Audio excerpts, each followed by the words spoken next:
In the instant case, the jury unanimously found that each of the aggravating factors presented by the state were proven beyond a reasonable doubt, and that the aggravating factors outweighed the mitigating circumstances presented by defendant. The jury unanimously found that defendant should be sentenced to death. As such, the court has now conducted its own weighing process as required by law. Mr. Ritchie, I need you to stand and please approach the podium.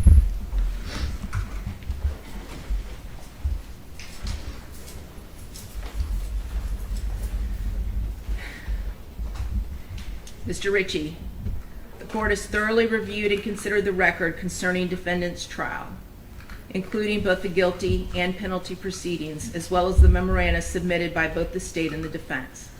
The court has also evaluated and weighed the aggravating factors the jury has found to exist beyond a reasonable doubt, and the mitigating circumstances established by the evidence.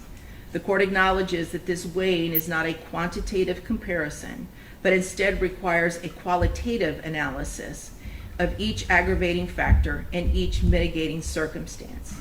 The court has assigned an appropriate weight to each and finds that the aggravating factors found to exist heavily outweigh the mitigating circumstances presented.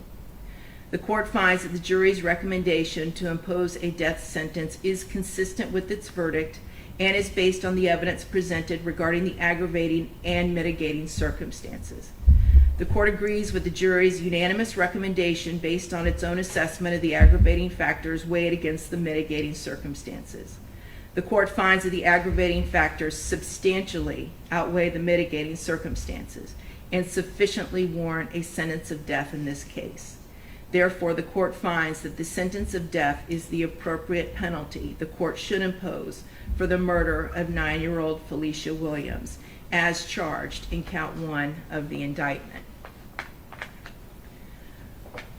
Accordingly, as to count 1, for the first-degree murder of Felecia Williams, the defendant, Granville Ritchie, is hereby sentenced to death.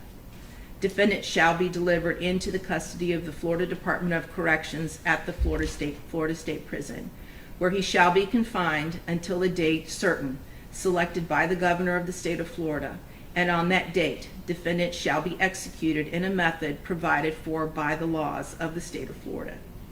As to count 2, for the sexual battery of a victim less than 12 years of age by a defendant over the age of 18, committed against 9-year-old Felecia Williams, defendant shall be sentenced to life in prison without the possibility of parole. As to count 3, for the aggravated child abuse of Felecia Williams, defendant shall be sentenced to 30 years imprisonment. Counts 1, 2, and 3 shall run consecutively to each other. However, the 2 cases you pled to earlier today will run concurrent with count 1. Defendant is hereby notified that this sentence is subject to automatic review by the Supreme Court of Florida. Counsel will be appointed by separate order to represent defendant for that purpose.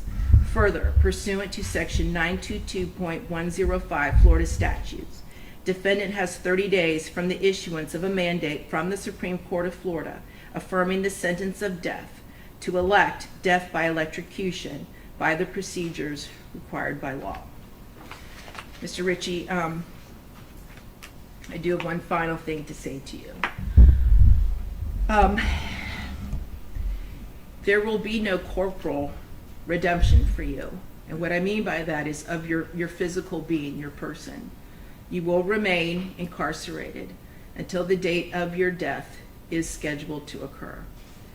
However, I do not know what your spiritual leanings are, and it really does not matter to me either way.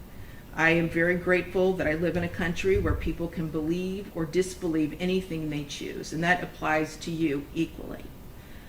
However, if you do ever pray to a higher power, either now or at some point before the date of your death is scheduled to occur, and you truly seek forgiveness and redemption for the sins and the crimes you have committed, I hope that you are granted it. And I do still see the humanity in you.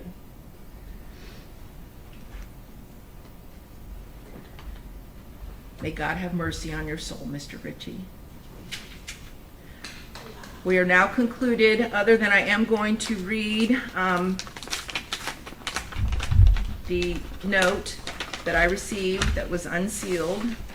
or that was sealed. I'm now going to unseal it.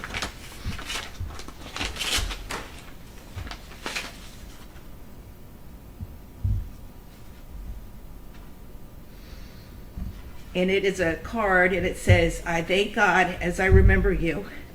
2 Timothy 1:3. And it's from the family of Felecia Williams, and it's a photograph of Felecia, aka Sugar Plum. And I wish to thank you all for this. God bless all of you. Thank you very much. We're now concluded.